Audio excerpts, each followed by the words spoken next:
5 जो प्राण है और एक मन। मनःषष्ठानि इंद्रियाणि प्रकृतिस्थानि, गीता में भगवान ने एक भी कहा। इन 16 को समुदाय लेकर के निकले इस शरीर से, शरीर को तो छोड़ दे और सूक्ष्म शरीर धारण कर ले। 5 ज्ञानेंद्रिया, 5 कर्मेंद्रिया, 5 प्राण और एक मन को लेकर के बाहर निकले, शरीर को छोड़ दे। और तब इस लोक से जाकर के बोले कहां जाए? पर सबसे पहले अग्निलोक में जाए। जो साधक सीधे एक सद्य मुक्ति नहीं चाहता, क्रम मुक्ति माने धीरे धीरे मुक्ति चाहता है, सारे ब्रह्मांड का परिभ्रमण करना चाहता है, वो इस प्रकार से अपने शरीर को मुक्त, अपने जीव को मुक्त करे, तो पहले अग्निलोक में जाए। तो अग्निलोक में जाकर के उसके सांसारिक जो मल हैं सारे उनको जल जाएंगे वहां।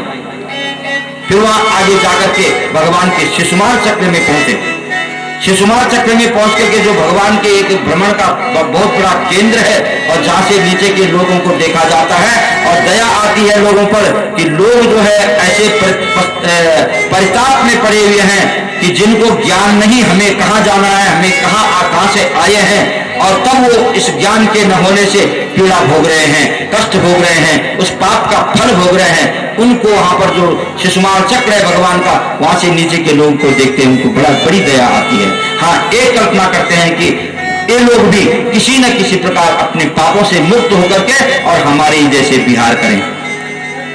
फिर वहां से शिशुमार चक्र से जाकर के फिर वो महरलोक में पहुंचते हैं, फिर जमलोक में पहुंचते हैं और वहां पहुंच करके नीचे के लोगों को जब जलते हुए देखते हैं, शेष के मुख से अग्नि झलकती है, जलते हुए देखते हैं, तो उनको वहां भी दुख होता है। तो वहां से जाकर के वो फिर वहां ब्रह्मलोक में चले जाते हैं, जहां ब्रह्मा जी के समान द्विपरार्ध की अवस्था उनकी भी होती है। वही द्विपरार्ध तक वो ब्रह्मा जी की जो अवस्था है, बहुत विस्तार है कि वो अवस्था क्या है, कितनी है। तो ब्रह्मा जी की जो अवस्था है का जो समय है, इतने समय तक वो वहां विहार करते हैं।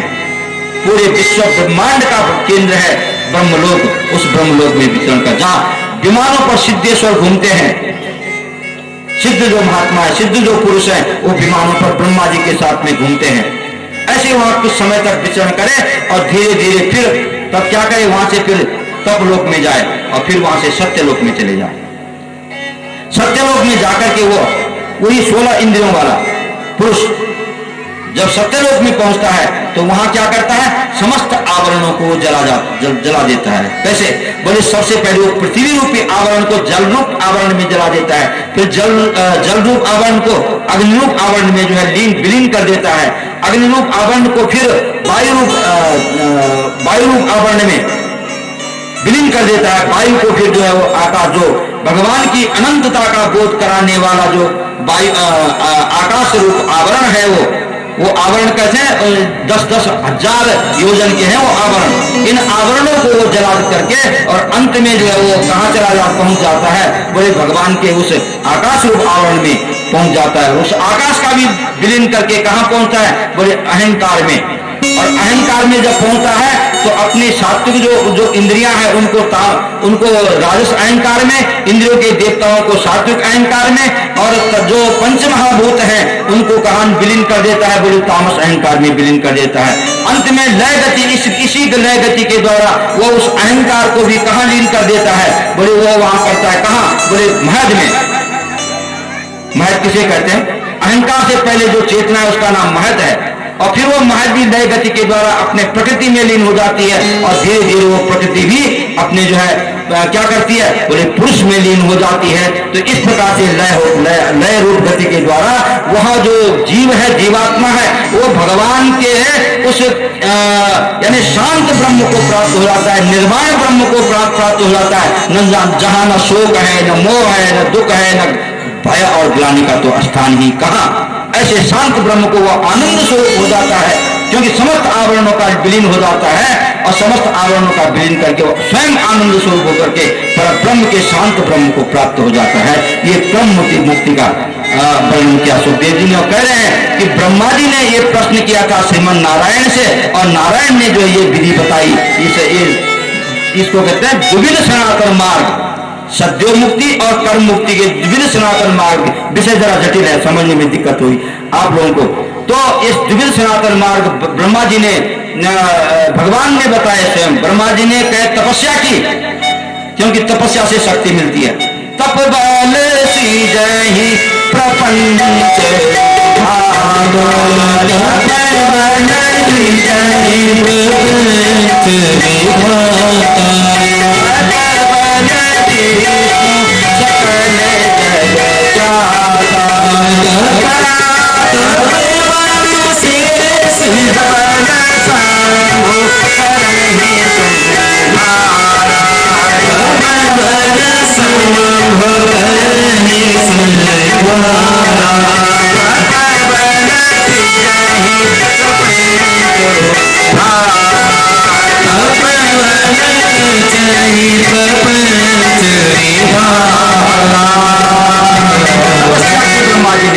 कर्म मुक्ति का वर्णन किया। प्रसिद्ध जो मैंने तुमको कहा, तो साधक चाहे और इधर और सरल में कहें तो लंका में जब रावण ले गए तो सीता जी क्या करती है, वहां अशोक वाटिका में रावण रख देते हैं सीता जी को, सभी जानते हैं। अशोक वाटिका में आप लोग जरा बात न करें,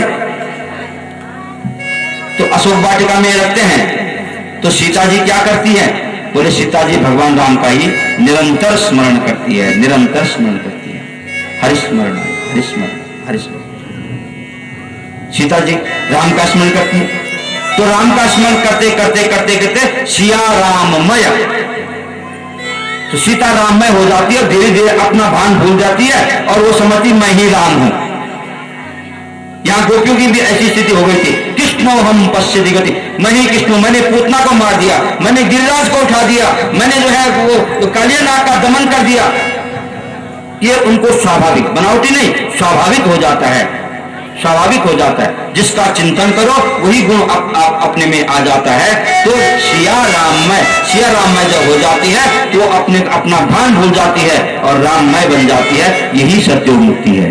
बोलो जय श्री कृष्ण। और क्रम मुक्ति तो त्रिजटा कहती है, सीता कहती है त्रिजटा माता मुझे तो अपना एक द्वैत और अद्वैत भाव हट गया। भाई जो ज्ञानी लोग होते हैं वो अद्वैत से मुक्ति करते हैं, यानी अपने को ब्रह्म से मिला लेते हैं। इसका नाम है सद्यो मुक्ति, अद्वैत भाव से। पर ज्ञानी तो अद्वैत सिद्ध करते हैं और तब मुक्त होते हैं, लेकिन जो भक्त होते हैं वो क्या करते हैं, जैसे त्रिजटा कहती है सीता को, सीता जी आप अद्वैत भाव से में जाएंगी तो आपका राम, आपका फिर सीता का अभाव हो जाएगा, तो राम सीता के बिना हो जाएंगे। तो जैसे आप राम का चिंतन कर रहे हैं, आप राममय हो गई, ऐसे राम आपका चिंतन कर रहे हैं, वो सियामय हो गई। तो राम सियामय और सिया राममय, तो युगल भाव बन जाएगा। युगल भाव का मतलब द्वैत भाव। और भक्त ही कहते हैं, भक्त तो अंत में काल्पनिक द्वैत भी बनाते हैं ताकि हम भक्त बनकर के भगवान की सेवा करें। और ज्ञानी तो स्वयं ब्रह्म बन जाता है, ज्ञानी तो स्वयं ब्रह्म बन जाता है, भगवान बन जाता है। लेकिन भक्त जो है द्वैत रख करके और हम भगवान की भक्ति करेंगे, भगवान के चरणों में निवेदित रहें, तो ये द्वैत भाव बना रहे तो हमारा भक्ति भाव बना रहेगा। तो ये है क्रम मुक्ति, ये भागवती मुक्ति भी कहते हैं इसको। भक्तों को इस प्रकार भागवती मुक्ति, ये वर्णन यहाँ पर आप जैसे विद्वान लोग विराजमान हैं तो भगवान की कोई भी कथा हो या कोई भी वर्णन हो या कोई भी कोई भी प्रसंग हो, अथाह अनंत, और उसका पूरा परिज्ञान तो स्वयं बड़े बड़े महापुरुषों को, सिद्धों को नहीं होता है। फिर भी जो भी ऐसा रूप गुरुओं से सुना उसके अनुसार इस प्रकार से सद्यो मुक्ति और कर्म मुक्ति का वर्णन सुखदेव जी ने बताया परीक्षित को, और आगे जाकर के चतुश्लोकी भागवत का किया। क्योंकि ब्रह्मा जी ने, परीक्षित ने प्रश्न किया कि भगवान सृष्टि कैसे करते, हमको कैसे बनाया भगवान ने, जरा कल्पना करो कहां से प्रकट हुए हम, हमको भगवान ने कैसे बनाया। तो ये प्रश्न किया ब्रह्मा जी ने कि भगवान सृष्टि कैसे करते हैं। तो सुखदेव जी ने कहा सुनो हम बताते हैं भगवान सृष्टि कैसे करते हैं। जब स्वयं नारायण एको हम बहुश्याम, मैं एक हूं बहुत होना चाहता हूं, तब वो पुरुष रूप धारण करते हैं और जल में शयन करते हैं। हजारों वर्ष वो नारायण जल में शयन करता है, उसके नाभि से कमल प्रकट होता है और कमल में ब्रह्मा जी प्रकट हो जाते हैं। और ब्रह्मा जी जब प्रकट होते हैं तो ब्रह्मा जी प्रकट होकर के देखते हैं, चत्वारि दिशम मुखानी, चारों तरफ देखते हैं मैं कौन हूं, और चारों तरफ देखने से उनके चार मुख लग जाते हैं, चतुर्मुख बन जाते हैं। ब्रह्मा जी ढूंढते हैं उस कमल नाल को ढूंढते हैं, ऊपर नीचे हजारों बार आते हैं, पता नहीं चलता है। सचिंतयन् द्वक्षर एकदाम्बसि उपासिनोत् निर्गदितं वचो विभु स्पर्शेतु यत् षोडशमेकविंशं निश्चिन्तनानां यद्धनं विदुः। बड़ी भारी परेशानी हुई ब्रह्मा जी को, मैं कौन हूं, कहां से प्रकट हुआ हूं, जब पता नहीं चला तो आकाशवाणी हुई। क्या हुई? स्पर्शेतु यत् षोडशमेकविंशं, वर्णों में अक्षरों में जो 16वां और 21वां वर्ण है, 16वां वर्ण है तो और 21वां वर्ण है प, बस इसका ज्ञान त और प अर्थात तप करो। ब्रह्मा जी ने हजारों वर्ष की तपस्या की, और जब तपस्या की तो भगवान ने स्वयं सतत दर्शात्पति श्रियपतिम यज्ञपतिम जगतपतिम सुनंदनंदा प्रवहादिजी परिसेवितम विभुम। तो ब्रह्मा जी ने अपने पास ही नारायण के दर्शन कर लिए, चतुर्भुज भगवान के, और पार्षद जिनकी सेवा कर रहे हैं ऐसे नारायण के दर्शन कर लिए। और जब नारायण के दर्शन किए ब्रह्मा जी ने तो प्रणाम किया, प्रभु क्या आदेश है मेरे लिए? बोले आप सृष्टि करो, और सृष्टि करने के लिए मैं तुम्हें, हर जीव की स्थिति होती है, सिर उसका पहले होता है और जीव उसके जो पैर हैं वो बाद में होते हैं, चरण उसके बाद में होते हैं, इसलिए उसका नाम है उत्तान पाद, ऊर्ध्व पाद, सिर अधोगामी।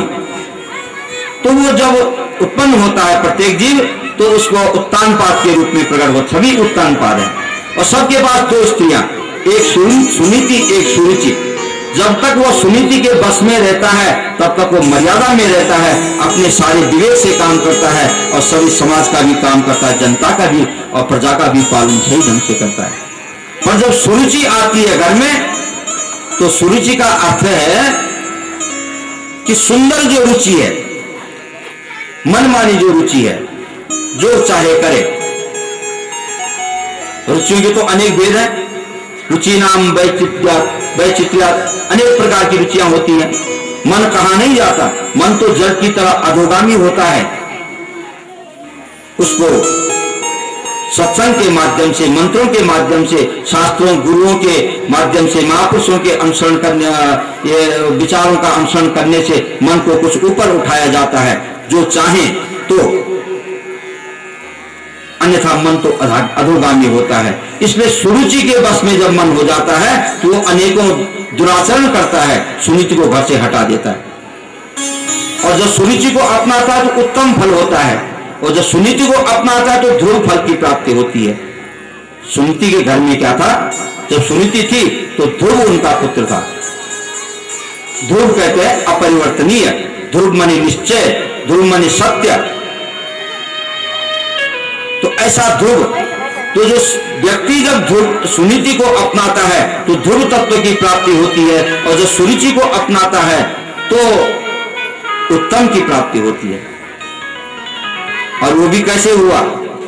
सुनीति को जब घर से निकाल दिया राजा ने तो सत्संग में जाती है सुनीति, संतों के साथ में रहती है और वहां बच्चे को भी संस्कार देती है। साधु संत सब प्रसन्न हुए सुनीति से और कहा, देवी वर मांगो, क्या चाहिए? हम तुम्हारी भक्ति से, तुम्हारी सेवा से बड़े प्रसन्न हैं। तो सुनीति ने क्या वर मांगा कि मेरी जो सौत है घर में सुरुचि, उसका पुत्र नहीं है, ऐसा वरदान दो उसका भी पुत्र हो जाए। इसलिए उसका नाम है सुनीति।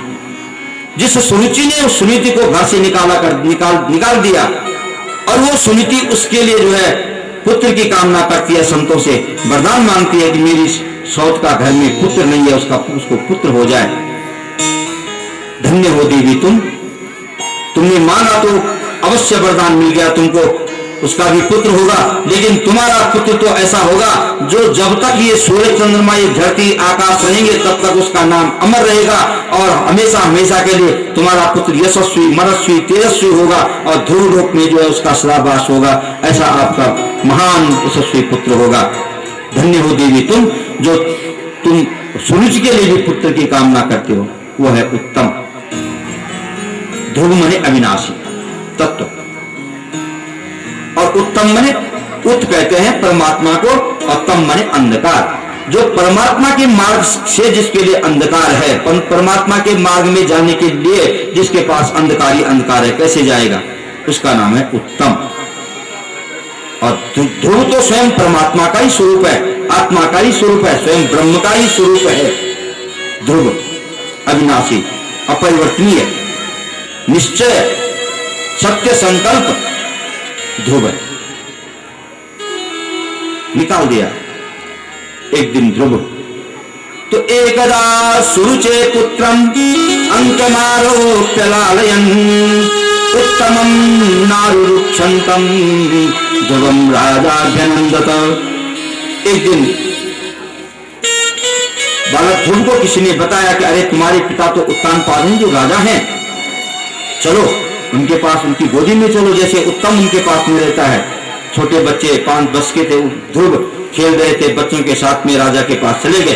गोदी में जाने के लिए लपक रहे थे, राजा ने भी बाहु फैलाई, आओ, लेकिन सूर्य ने रोक दिया, खबरदार यहां मत आना। क्यों? अरे तुम सचमुच में अगर राजा की गोद में आना चाहते हो तो पहले तुम परमात्मा की आराधना करो, और तब मेरे गर्भ से जन्म लो, मेरे उदर से, और तब तुम राजा की गोद में बैठने के अधिकारी हो सकते हो। सुरुचि ने कहा, डांट लगा दी, हटा दिया ध्रुव को। ध्रुव रोते रोते राजा के पास चले गए, अपनी माता के पास, सुनीति के पास चले गए। बच्चों ने बताया, क्यों रोते हो? तो बच्चों ने सब बता दिया सुनीति को कि सुरुचि ने इनको जो है डांट दिया और हटा दिया। यस्यांग्रि पद्मं परिचर्य विश्वं विभावनायात गुणाधिपत्ये अजोदित खलपारमेष्टं।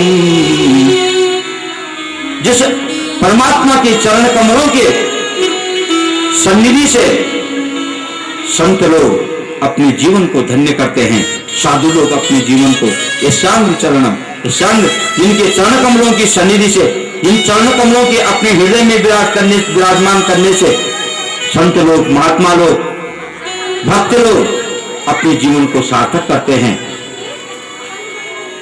उन परमात्मा के ही शरण में तुम जाओ, ये सुनीति ने जो है ध्रुव को कह दिया। और दूसरी बात है, सुनीति कह, क्यों नाम ही सुनीति है, ठीक तो है, सुरुचि ठीक तो कहती है कि तपसाराध्य पुरुषम। सुरुचि ने कहा, तपसाराध्य पुरुषम तस्सेवानुग्रहेण में गर्भे तम साधयात्मानम यदि इच्छसि निपासनम। सुरुचि कह रही है ध्रुव को, यदि इच्छसि निपासनम, यदि तुम राजा की गोद में बैठना चाहते हो तो तब साराध्य पुरुषम, उस परमात्मा की तपस्या करो और आराधना करके तब वरदान मांगो, और उस वरदान मांग करके मेरे गर्भ से जन्म लो, तब तुम राजा की गोद में बैठ सकते हो, अन्यथा नहीं।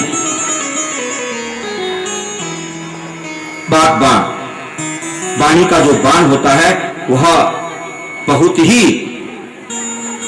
दर्दनाक होता है, और जिसका कोई उपचार नहीं होता है, जो फिर वापस भी नहीं आ सकता है। वाणी का बाण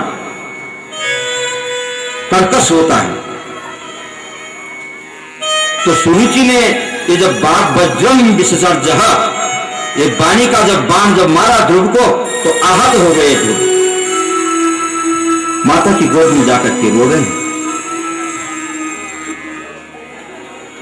लेकिन सुनती है, सुनती क्या कहती है, बेटा कि सत्यम सुरुच्या विहितम भवान में यद्दुर्भगाया उदरे गृहीत। अरे तू मुझ अभागिनी के उदर से उत्पन्न हुआ है, ठीक तो कहती है। तू मुझ अभागिनी के हृदय से उदर से प्रकट हुआ है, जन्म हुआ है तेरा, इसलिए तू राजा की गोद में बैठने लायक नहीं है। तो ठीक तो कहती, तुम भगवान की तपस्या करो, उसके उदर से फिर जन्म लो। सत्यम सुरुच्याभिहितम भवान, आपको ठीक कहती है कि आप सूर्य के गर्भ से जन्म लो, भगवान की आराधना करो, उसके गर्भ से जन्म लो और तब राजा की गोद में बैठो, ठीक कहती है। इसलिए बेटा आराधयाधोक्षज पाद पद्म यदि इच्छसे ध्यासनमुत्तमो यथा। आराधयाधोक्षज पाद पद्म, अधोक्षज के पाद पद्मों का की आराधना करो। भगवान के चरण कमलों की उपासना करो। उनके चरण कमलों की उपासना करने से तुमको परम पद मिल जाएगा, परम पद मिल जाएगा। वो सुन्नति संस्कार दे रही है बालक को। कोई भी माता सुन्नति जो बच्चों को शुभ संस्कार दे, अच्छे संस्कार। अब हम कहते हैं यहां कथा हो रही है, बच्चों का क्या काम है? अब आगे प्रसंग आ रहा है। प्रहलाद जी तो कहते हैं कि कौमार आचरित प्राज्ञों, जो बुद्धिमान है वो जानबूझ करके, भाई बच्चे लोग थोड़ी व्यवधान करें तो करने दो, कोई बात नहीं, लेकिन कुछ न कुछ संस्कार उसमें आएंगे। और श्रीमद् भागवत का जो आयोजन हमारा ये हुआ, ये ग्राम सभा के साथ साथ बात तो एक ही है, विद्यालय भी हमारा ग्राम सभा में ही है, ग्राम सभा की है, लेकिन इसमें नाम हमने विद्यालय की तरफ से भी इसको आयोजित किया है, ताकि हमारे जो छात्र हैं उन पर भी कुछ न कुछ संस्कार इसके आए। नैतिक संस्कार, आध्यात्मिक संस्कार, उनकी आध्यात्मिक चेतना कुछ बढ़े, आध्यात्मिक भी उनकी उन्नति हो। व्यक्ति का सर्वांगीण विकास चाहिए।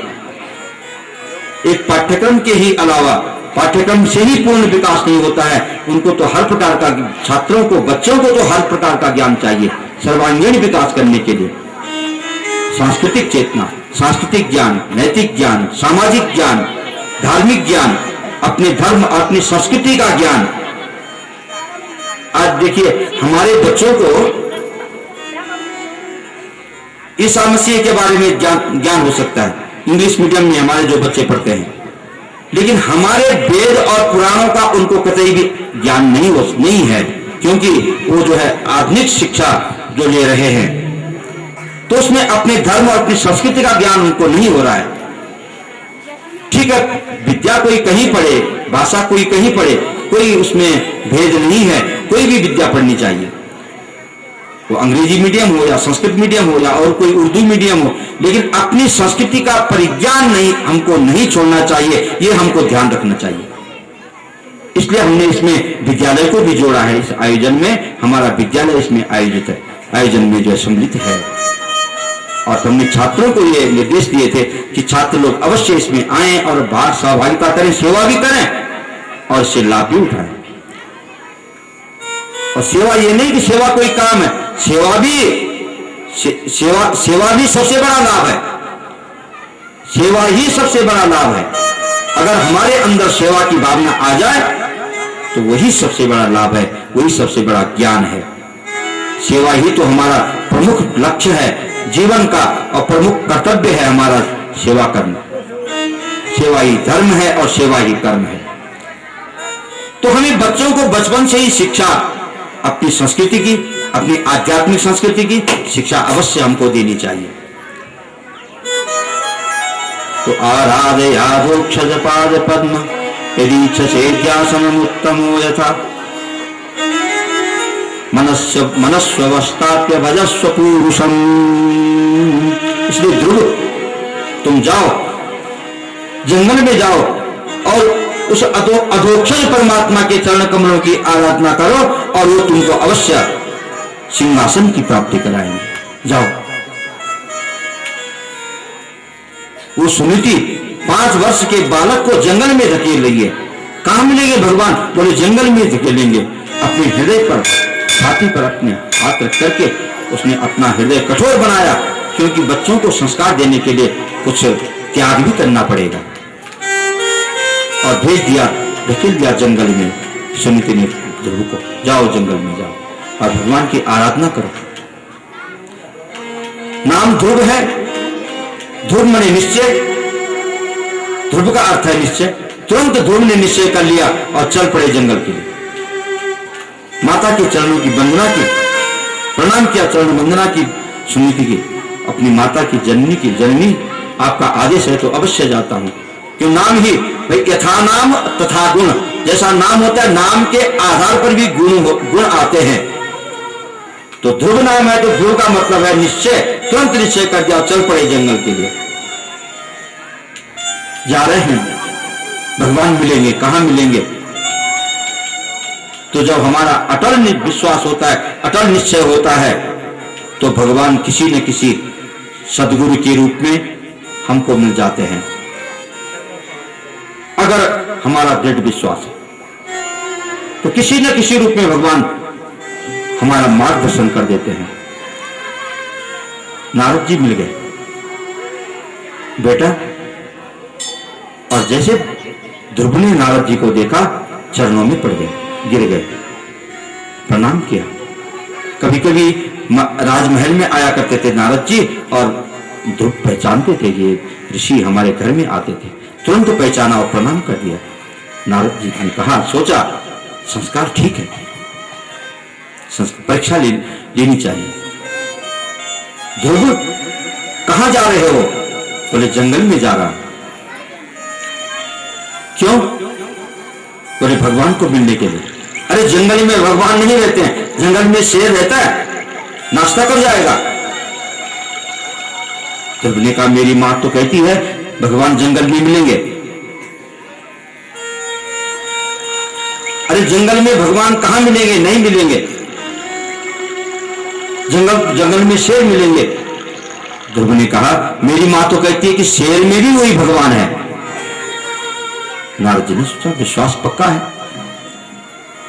अरे तो जंगल में वहां खाओगे क्या? घर में तुम, राजमहल में तुम राजकुमार हो, अनेकों प्रकार के व्यंजन, और कितनी बार खाते हो? फलाहार, स्वल्पाहार, है ना, अनेकों प्रकार का, फिर फल आहार। जंगल में क्या खाओगे? ध्रुव ने कहा, गुरुदेव जब दांत नहीं तब दूध दिए। जब दांत नहीं थे बालक के, तो भगवान ने क्या सृजना की। देखो, बालक का जन्म तब होता है, मातृ स्तनों में दुग्ध पहले प्रकट हो जाता है। जब दांत नहीं तब दूध दिए, अब दांत दिए कुछ और ही देंगे। और दांत दिए तो जो व्यवस्था भगवान की है, ये मेरी माता की शिक्षा है, मेरी मां ऐसी कहती है। विश्वास पक्का, विश्वास है तो सर्वत्र भगवान विराजमान है। विश्वास है तो इस फूल में भी भगवान है, इस फूल की सुंदरता में भगवान है, इस माइक में भगवान है, सर्वत्र कण कण में भगवान है। विश्वास है तो, अगर विश्वास नहीं तो मंदिर में भी भगवान नहीं हो सकते। बोलो जय श्री कृष्ण। विश्वासो फलदायक, विश्वासी तो फलदायक होता है। अटल विश्वास है ध्रुव का। नारद जी बड़े प्रभावित हो गए। अटल विश्वास है। ध्रुव ने कहा, नारद जी ने कहा, तो ठीक है, कोई गुरु बनाया कोई? बोले महाराज, आपसे बढ़कर गुरु कौन हो सकता है? आप ही गुरु बन जाइए। देखो, आज के जैसे नहीं है। आजकल हम व्यास लोग ढूंढते रहते हैं, चला कौन मिलेगा, गुरु मंत्र देना है। पहले के जो गुरु लोग जो थे, वह आज भी जो वास्तव में गुरु तत्व को जानते हैं, वह बिना परखे हुए किसी को शिष्य स्वीकार नहीं करते। पात्रता चाहिए शिष्य के अंदर भी। तो पात्रता देखी ध्रुव के अंदर, नारद जी ने और स्वीकार कर लिया। उन्होंने कहा ठीक है, मैं तुमको गुरु मंत्र देता हूं, उसका जाप करना और मधुबन में जाओ और उस मंत्र का जाप करना जो मैं तुमको दे रहा हूं, और वही तुमको भगवान मिलेंगे। उसका नाम गुरु। दुकारस्तंधकार स्यात् ऋकारस्तन्निरोधकः अंधकार निरोधत्वात् गुरुरुच्य विधीयते। गुरु मने अंधकार और रू मने प्रकाश। जो अज्ञान के अंधकार को ज्ञान के प्रकाश में बदल देता है, उसका नाम गुरु है। ऐसे नारद जी ने उनको गुरु मंत्र दे दिया, द्वादशाक्षर मंत्र का उपदेश किया। ओम नमो भगवते वासुदेवाय, इस मंत्र का उपदेश कर दिया। ये द्वादशाक्षर मंत्र है भगवान की प्रीति के लिए। इसके जाप करने से भगवान प्रसन्न होते हैं और भक्त पर कृपा कर देते हैं। द्वादशाक्षर मंत्र और गुरुमुख से इसका जब उपदेश श्रवण कर लिया, बहुत ही फलदायक होता है। और नारद जी ने इसका भाव भी समझा दिया। ओम ब्रह्म का वाचक है। ओम माने ब्रह्म, जो सर्वत्र व्यापक ब्रह्म है, वह ओंकार है। नमो नमस्कार का वाचक है। हम नमन करते हैं, प्रणाम करते हैं उसको। किसको? भगवते। भक्त कहते हैं ऐश्वर्य को। ऐश्वर्यश्च समग्रश्च वीर्यश्च यस्य श्रियः ज्ञान वैराग्ययोश्चैव शरणां भग इति रेते। समग्र ऐश्वर्य, समग्र वीर्य, समस्त तेज, समस्त ज्ञान, समस्त श्री और समस्त यश, ये 6 प्रकार का ऐश्वर्य। इससे जो संपन्न है, इससे जो युक्त है, उसका नाम भगवान। भगवान ऐश्वर्य। इस षडैश्वर्य से संपन्न 10 प्रकार का भी ऐश्वर्य होता है, उससे बढ़कर भी और ऐश्वर्य, लेकिन कम से कम 10 षडैश्वर्य से संपन्न केवल परमात्मा ही हो सकते हैं, उसके अलावा नहीं। तो जो उस षड ऐश्वर्य से संपन्न है, समग्र ज्ञान, क्या समझ सभी में, क्या किसी में समग्र ज्ञान हो सकता है? समग्र ज्ञान में संपूर्ण ज्ञान, संपूर्ण ज्ञान एक परमात्मा में ही हो सकता है। इसलिए परमात्मा ही समग्र ज्ञान से परिपूर्ण है। परमात्मा के अलावा यहां तक कि ब्रह्मा आदि देवता भी संपूर्ण ज्ञान का आधार नहीं रखते, संपूर्ण ज्ञान की पात्रता नहीं रखते।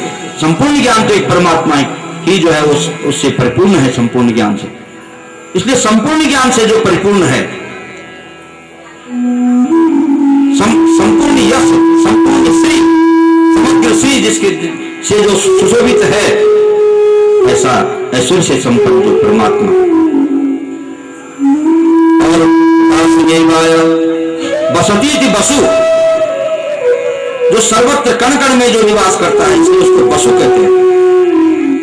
और दिव्यतीत देव, जो उस प्रकाश से बस करके अपने प्रकाश से सबको दिव्यती प्रकाशित कर रहा है, वह वसुश्चासु देव वासुदेव। ऐसे कण कण को प्रकाशित करने वाला वह वासुदेव है, उसको हम नमन करते हैं, प्रणाम करते हैं। ये अर्थ समझा करके और कहा जो इस मंत्र का जाप करना और जाओ, तुम मेरा आशीर्वाद है। आशीर्वाद दिया, चरण वंदना की ध्रुव जी ने और चले गए मधुबन के लिए, वृंदावन में, और इस मंत्र का जाप करने लगे। थोड़ी देर के लिए हम भी ध्रुव जी के साथ में इस मंत्र का जाप करें। ओम नमो भगवते वासुदेवाय। ओम नमो भगवते वासुदेवाय। वासुदेवाय। ओम नमो भगवते वासुदेवाय। ओम नमो भगवते वासुदेवाय। ओम नमो भगवते वासुदेवाय। मधुबन में जब पहुंचे, यमुना के तट पर इस मंत्र का जाप कर रहे हैं। और जब प्रारंभ हुआ ये मंत्र, तो पहले मैंने गुरु जी ने क्या नियम बनाया, अन्न तो त्याग दिया। केवल तीसरे दिन मासम तिलाक्रांति में तीसरे दिन थोड़ा बद्री फलों को खाते हैं और कुछ नहीं, अन्न का तो त्याग कर दिया। तीसरे दिन केवल भगवते वासुदेवाय प्रभु देवाय ओम नमो भगवते वासुदेवाय ओम नमो देवाय ओम नमो भगवते वासुदेवाय। द्वितीयं चानयन मासं षष्ठे परोदिने पूर्णपर्णादिशीर्णये ओम नमो भगवते वासुदेवाय ओम नमो। और दूसरा महीना जब का प्रारंभ हुआ तो दूसरे महीने केवल छठे दिन फल खाने को छोड़ दिए। दूसरे महीने छठे, वो भी छठे दिन क्या करते हैं बोले तो पूर्णपर्णादिशीर्णये, केवल वृक्षों के जो पत्ते हैं उन पत्तों को लेते हैं। छठे दिन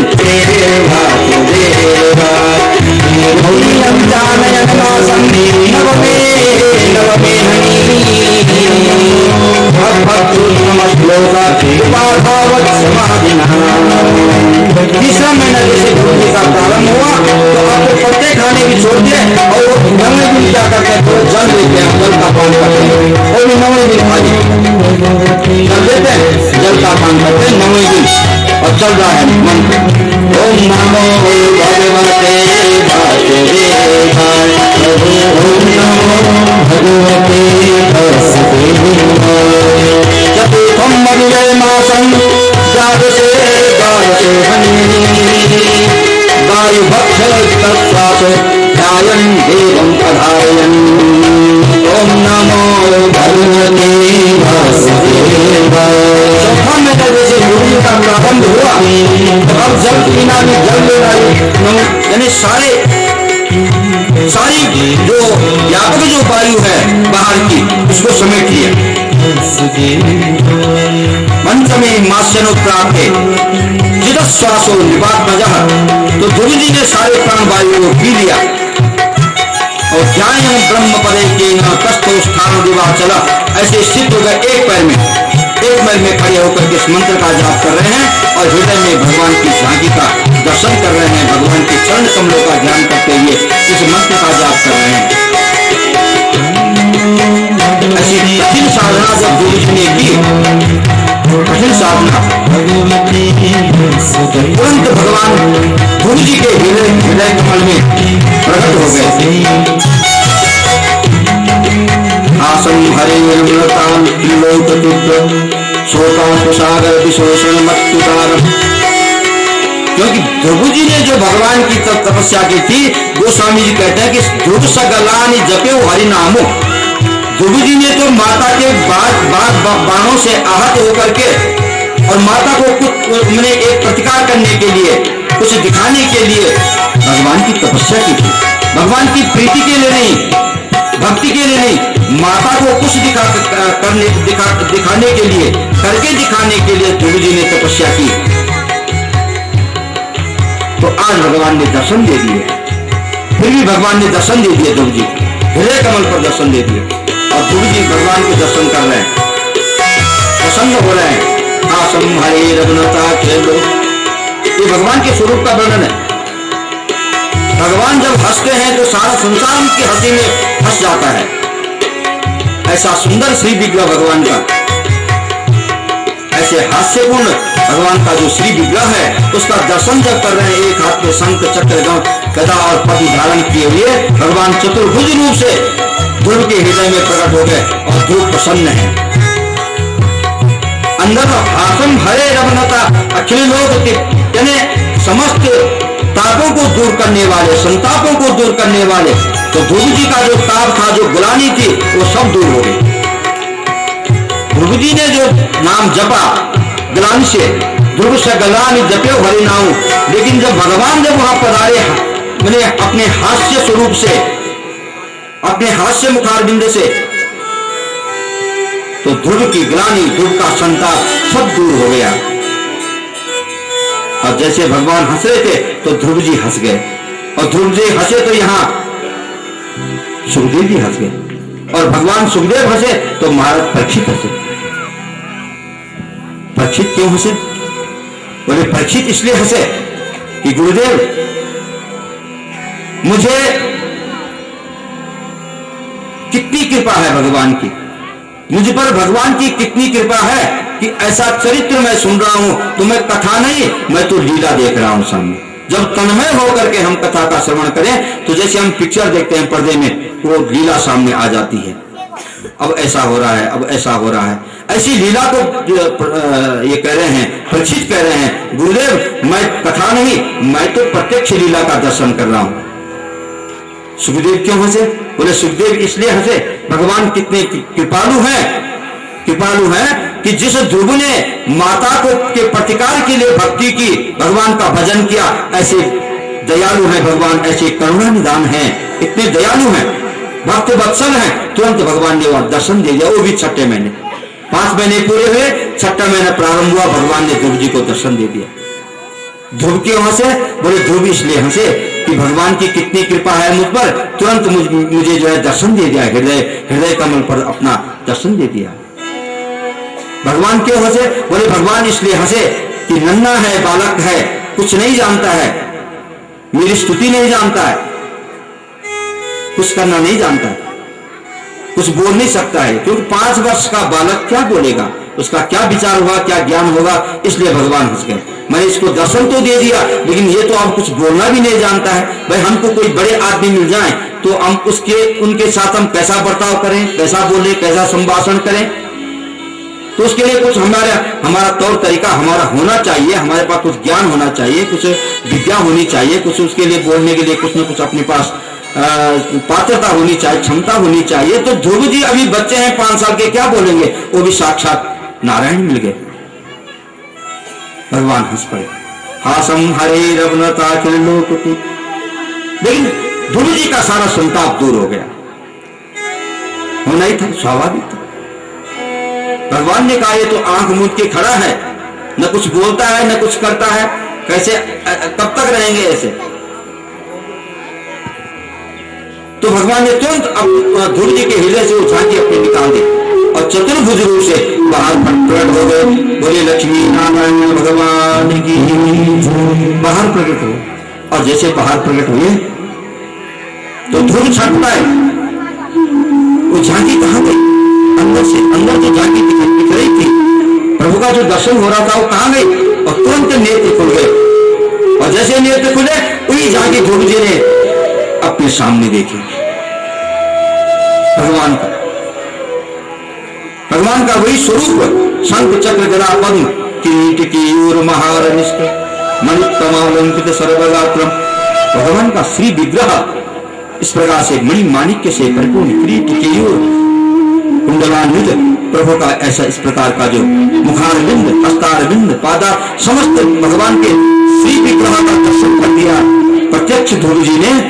और अब बोलना तो कुछ आता है नहीं, 5 वर्ष के ध्रुव हैं, बोलना कुछ आता नहीं, तो भगवान ने ही कृपा की, क्योंकि भगवान दयालु है। जब भगवान कृपा करते हैं तो पूरी कृपा करते हैं।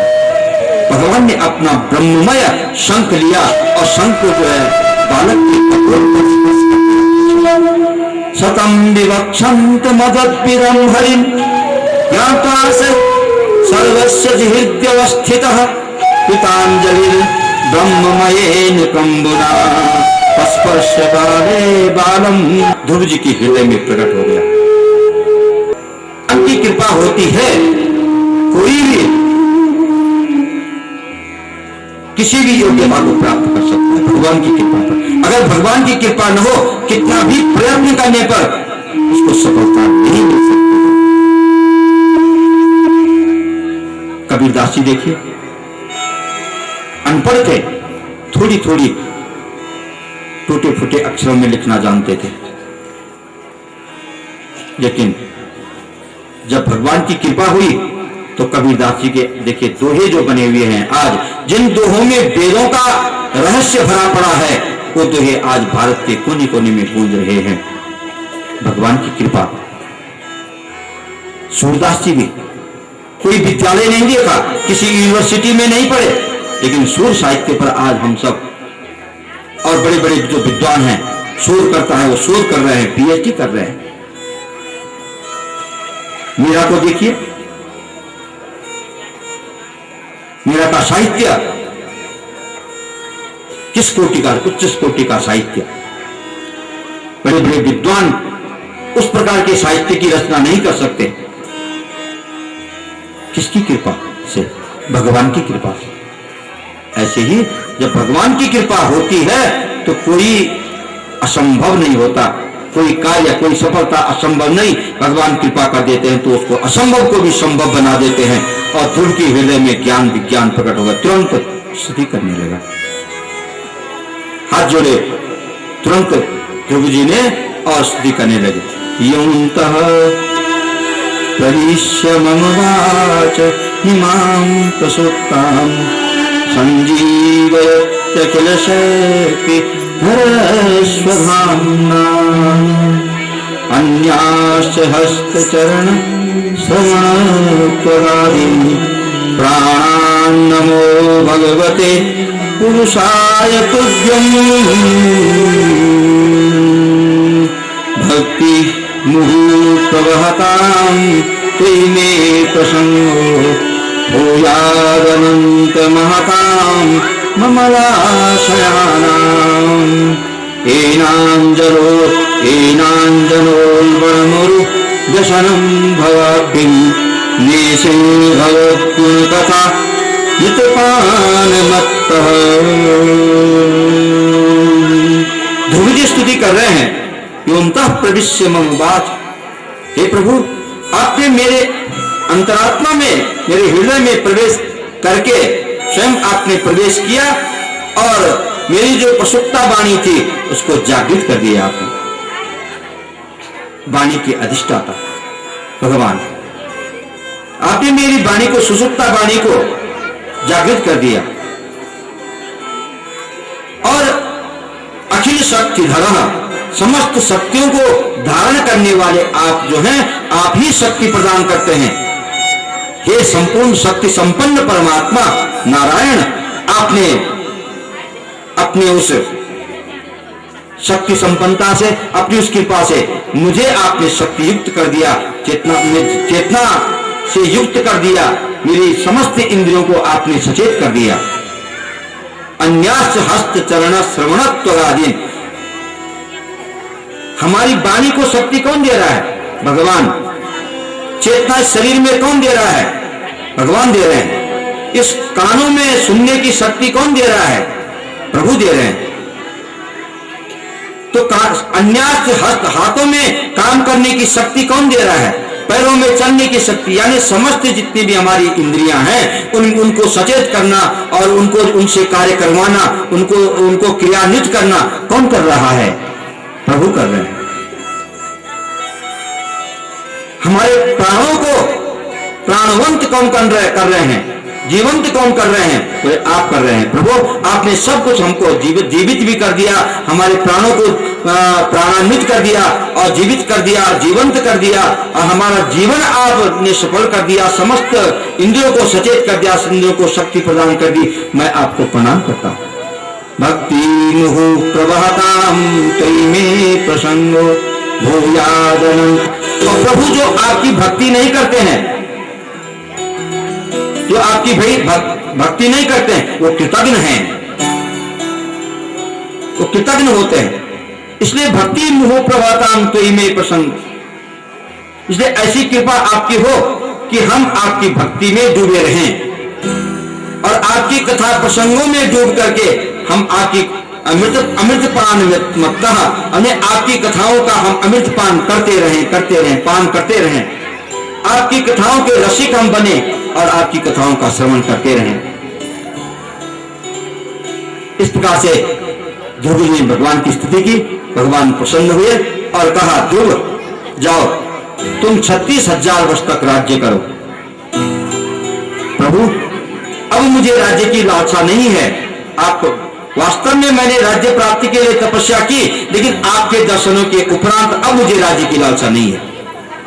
जब आप मिल गए तो राज्य क्या आपके सामने, साम्राज्य क्या आपके सामने, कुछ नहीं चाहिए। भगवान ने कहा मेरी प्रसन्नता के लिए आप 36,000 वर्ष तक राज्य करो।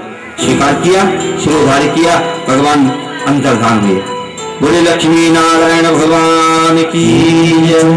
ध्रुव जी सिधारे, नारद जी ने खबर दे दी यहाँ उत्तानपाद महाराज, और आज तो सूर्य जी सबसे आगे आ गई अभिनंदन के लिए, ध्रुव के लिए। जिस पर भगवान की कृपा होती है तो जो पहले विमुख थे आज सन्मुख हो गए, और सबसे पहले स्वागत के लिए सूर्य जी आई। प्रणाम किया सूर्य जी को, माता आप जैसी माता मुझे इस प्रकार की प्रेरणा नहीं देती तो आज मुझे ये पद नहीं मिलता, आज मुझे भगवान की ये कृपा नहीं मिलती। सुनीति को के चरण वंदना की और कहा माता आप जैसी माता सबको मिले। बोलो जय श्री कृष्ण।